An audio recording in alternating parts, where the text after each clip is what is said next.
is how we start Action. with 3 claps. All right. Okay. All right, we're back live on 24 Floors Up, and we're going to get my main man, Jerry, Dr. Gerald George Let's Manicarost. not start You're a that. doctor? Okay. All right. Well, thank Are you a very- doctor? I don't know. I play But one on a podcast. You play one on TV? Yeah, I play one on a podcast and a webcast. So thank you, everybody. Thank you for joining us once again for another episode of 24 Floors Up. And we have a very special guest today. And our guest is Sonia Khilji.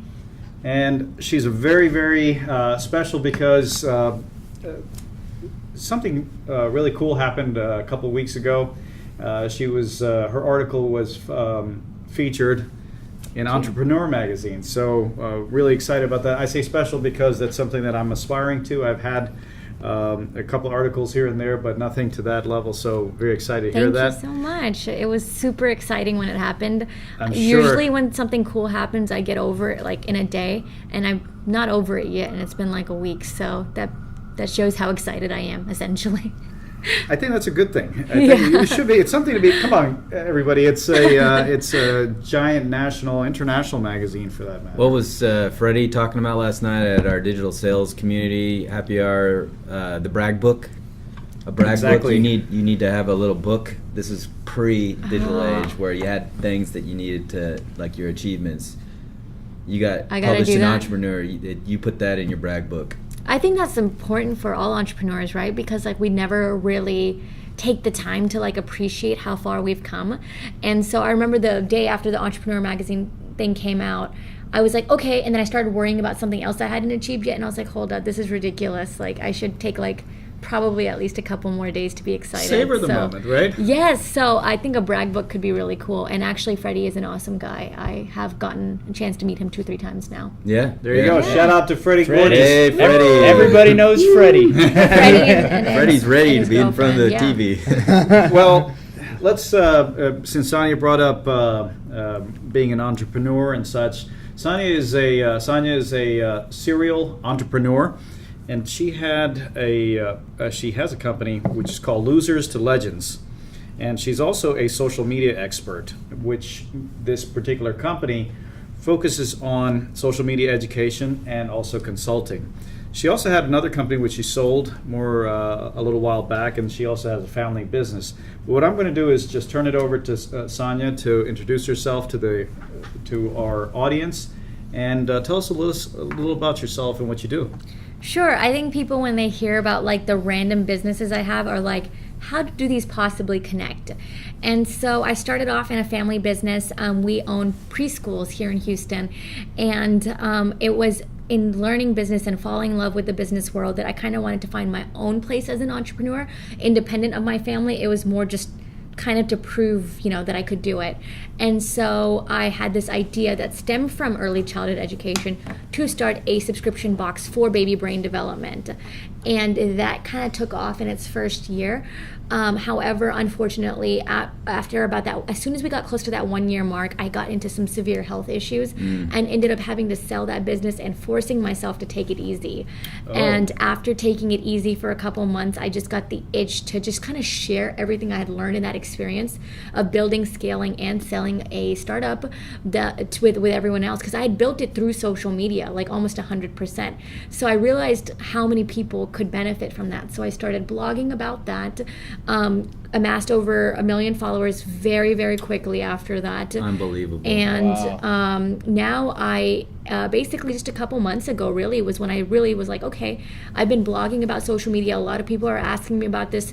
Perhaps I should create another business out of this. And I was very hesitant to do that because, of course, I had just recovered from a health issue, and I was like, I don't want to overwhelm it myself. So I thought consulting was the best way to get into it, where I could go all in when I needed to, take it easy when I needed to, and it's been so much fun. And what's even more fun about it is it's opening doors to do what I ultimately want to do, which is speaking and writing on the subject of social media. Mm-hmm. So it seems like it's all over the place, but actually everything connects in a weird way. It's funny you mentioned that. I've heard other entrepreneurs talk about that. It's almost like they're so intelligent and so motivated that they want to have different businesses, and it's almost like an ecosystem of businesses, it seems like. But a question about, so we're active on social media. Obviously, we don't have anywhere close to 1 million followers. And I know there's We're like a dot on the map Yeah. compared to you. Yes. You'll be surprised how fast you can get there. Yeah. Yeah. I guess the question is, so like, some people have a lot of followers but with very little engagement, and then you have some people that have little followers but a lot of engagement. And I imagine there's somewhere of a balance there. What do you do? Do you spend much time developing the persona that you're focused on? And if you do, what does that look like? And maybe talk a little bit about the engagement versus, a lot of followers with little engagement versus fewer followers with more engagement. Sure. My philosophy, it took me getting to 1 million followers to realize how little that mattered. Okay? So for me, sure, it's a great resume item to say you've got 1 million followers, but I really, honestly, it has not changed my life. What I preach on social media, where I've had more fun, is actually moving away from the page where I have 1 million followers and building more smaller, intimate audiences. So I actually have one Facebook group with only about 100 people in there, but God, it has my whole heart in that group. It's where I do all of my coaching and everything, and it's so engaged. I can say, hey, welcome this new member, and like 15 members will say, welcome to the group, you're gonna love it in here. Let us know if we can collaborate. They're jumping on lives together, they're doing shout outs for each other. That is amazing to me. Like a group with 100 people where it's that engaged and people are constantly referring their friends to it and stuff and saying, you got to go talk to Sonia, blah, blah, blah. That matters to me more. So I am a little bit different, and I don't really preach the importance of followers and gaining followers. I preach real relationships. Like I preach meeting people, forming real friendships. That's how we met. We got talking after an event that led to this. That's what I think is really, really exciting to me, and not the count on top of your social media profile. That's very inconsequential in the long term. It makes sense. And I kind of learned that the hard way too. So I put together an innovation workshop through Udemy, and I did an email blast to 4,000 people that were part of my connections, and I got a couple people purchasing up. But initially I was thinking, well, innovation, everybody could use innovation, right? You can use it in business, you can use it in other areas. But the more that I learn, the more I hear that you just have to be very specific with who it is you're trying to focus on. And I imagine that ties back to building relationships with people. What's your approach to building relationships digitally? Sure. I forget the exact name of the person who came up with this concept, but I think his name was Gary, too. It was the concept of 1,000 true fans. Have you guys heard of that? Vaynerchuk? No. It wasn't Gary Vaynerchuk. I think it was someone else. Great name. Yeah, but the concept of 1,000 true fans, that's kind of my philosophy. And really what it says is that you to really make a 6-figure or profitable, lucrative, business, you just need 1,000 true fans. 1,000 true fans that will spend about $100 worth of goods on you like every year. And that's actually very, very achievable. So I thought, okay, I've built up 1 million followers. That's great. But I want to take this to the next level. I'm going to find 1,000 people out of this 1 million that are my target audience, that I can form a deep relationship with, that will benefit from what I'm having to say, and I'm going to reach out and I'm going to talk to them. And it's really easy to find 1,000 real people to become friends with. It really is. So the way that I go about doing it on social media is I do a lot of DMs back and forth, a lot of genuine comments, a lot of just jumping on, like one thing that I do that people find so weird, and I learned it from watching really successful influencers, is I find any excuse to get them off of social media and onto a phone call. And people find that insane. Like if you have 1 million followers, how are you getting on a phone call?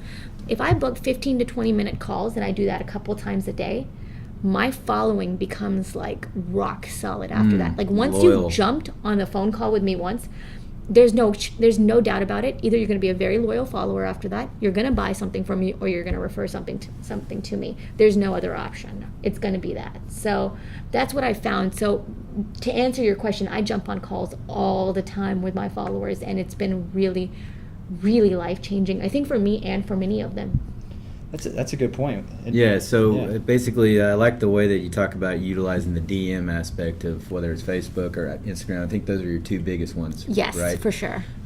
So talk us through about how you, I know that from watching you from afar on Facebook and Instagram, you were very active at engaging anybody who likes or comments on your post. It's almost like without fail, there's 10 comments, there's 10 replies from Sonia, and I'm like, wow, you don't see that all the time. So can you talk us a little bit through how you turned that into a DM, into a phone call? Because a lot of what we're going to just basically briefly touch on is our digital selling conference. We talk about social selling and digital selling.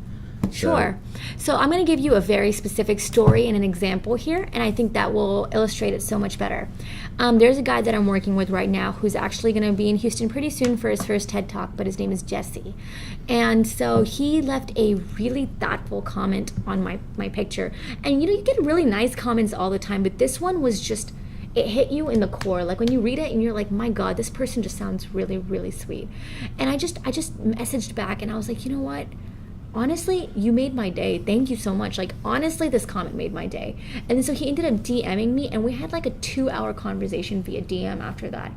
After that, we took it onto a phone call, did a free consultation for him, and then he turned into a coaching client of mine, as well as referred several people. And then so many opportunities just arose from that, from speaking to writing to coaching. I mean, just like a million opportunities have come up in the past few weeks because he's insanely well connected, and I feel like I'm pretty well connected too. So just the mutual benefits of that friendship from some random comment to where we're at now in 2-3 weeks, and then like meeting for the first time face to face, and it's become such a close friendship that we will do so much for each other. And it's not even about the money anymore. It's just, how can I help you, and how can you help me? And so that's probably one of the best examples I can give you of taking a DM or a comment into something that is so magical and full-blown and so valuable. And I've had that experience with, not just, that's the most recent one. I would say I've had that experience almost 50, 60 times in the past couple weeks now.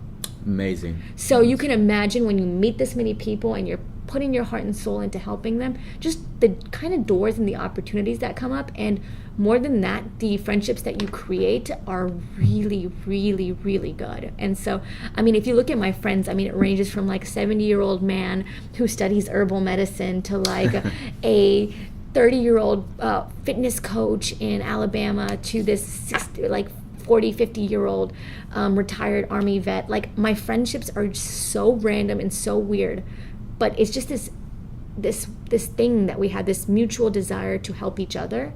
Right. That attracted us on social media, and that's where social media magic happens. It's not your followers; it's these real people that you come into contact with. Mm-hmm. It's I like to call it the networking party that never stops. Because if I go to a networking event, what's going to happen is I'm going to throw business cards and I'm going to leave, and then I'm going to spam everyone. That's not what happens on social. It happens on social media, but there's a way to build. You can meet anybody. Mm-hmm. You can literally meet anybody through social media. I think one person that you guys may know is Neil Patel. I thought he would be so hard to reach out to. Fans. My God. I just sent him one email. 30 minutes later, he's like, yeah, let's jump on a phone call. Interviewed him. That was my first Huffington Post interview I ever did. Hey. And I was like, hi, Neil, I'm so nervous. It's my first one. He's like, okay, let's move on. Well, you didn't even share with us. This is something else you need to add to your brag book. You blog for Huffington Post. Yeah, they had a contributor platform. It was shut down a couple months ago, or I think January, February is when they closed that, but I did do several articles on it before it closed down, and then they switched over, and I think they have something called Thrive Global now. So I think that's the new contributor platform. But yeah, for me, 2018 was very much about doing more writing and more, like, my end goal with all of this is to be a thought leader, to be a speaker, to be an author. So publications like Entrepreneur, and I'm trying to do Forbes next, so I'm just putting it out there in the universe, trying to get into Forbes next, but and Inc. and all of that, yeah, that's my next goal, is to get into all of these publications. And TED, yeah, these are all like my bucket list items. There's few things left on that bucket list, but that's one of them. Not too shabby. I think this might be a good opportunity for some house cleaning. I was just going to say, we're going to take a break real quick.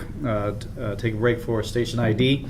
Once again, this is 24 Floors Up, the podcast, and we're talking about digital transformation. And we have Sonia Khilji here, and once again, thank you so much. Thank you. I'd like to introduce our podcast sponsors. The first sponsor is digitalsellingconference.com with Patrick Weir. Patrick, if you just tell us a little bit about that. Thanks, Jerry. Digital Selling Conference is an experience and a networking event that brings corporate partners and attendees together who are interested in the transformational effect of digital platforms and digital technologies, kind of like what Sonia was revealing about some of her social media strategies to grow your business. And then there will be other content, so there will be a little bit of a focus on digital marketing, content curation, and then some really sneak peek look at artificial intelligence and the technologies of the future that will help businesses expand. And it's February 15th, 2019 in Galveston at the San Luis Hotel Spa Resort Conference Center. Right. And it's a beautiful property, and we're really excited about bringing everybody together to share, learn, and grow. Fantastic. And that's digitalsellingconference.com. And right now, for a few more days, we've got early bird tickets, right? That's Going right. on. That's All right. Through the end of October, up until the midnight on Halloween, the tickets are $99 for, so we got about 12 days left. That's a tremendous value. Right. When you look at other events that are charging up to $1,000 to share in the same type of content and network. So jump on to digitalsellingconference.com and take a look and register, and we look forward to seeing you guys there. So thanks, Patrick. And our next podcast sponsor is Unbiased Data, and we have Gary L. Dennis. Gary, if you just tell us a little bit about Unbiased Data, please. Sure. Unbiased Data is focused on increasing revenue. Obviously, that's what sales is all about, right? And so the way we do that is we reach out to our clients' clients and our clients' employees, or our clients' potential clients. And the reason why we do that is we're addressing the social side of strategy. A lot of times our clients' clients or our clients' employees will not share all of the information with them if they're not happy with their product or service, or they don't really see the value in their value proposition. So us coming in as a third party, we collect that data for them as an unbiased party, and then we use data analytics to analyze that data, and then we make a business recommendation based on that data. We're a big fan of the Digital Selling Conference that's coming up. We're going to be there. We're a sponsor, and honestly, I'm going to have my family there. We're going to stay a couple nights and enjoy the resort. So Hope to see you there, man. Can't wait. Thanks, Gary. And finally, the last sponsor is D-Man Training Technologies, and it's me, Jerry Moneycarot. And we're just, I'm sorry, I saw an alert pop up on the screen here. I apologize. So Game D-Man, face. Yeah. D-Man Training Technologies is a sales training and marketing consulting company. With our niche is in healthcare, helping healthcare companies grow. And currently our focus is on helping them with digital sales strategies. So with that, let's get back to 24 Floors Up and our special guest, Sonia Khilji. Sonia, thanks again for coming and joining us. Real quickly, we've got a few more minutes left. How would you say social media marketing has changed since early 2000s, since the time you started, and how it is now? I mean, you talked about true fans, 1,000 true fans.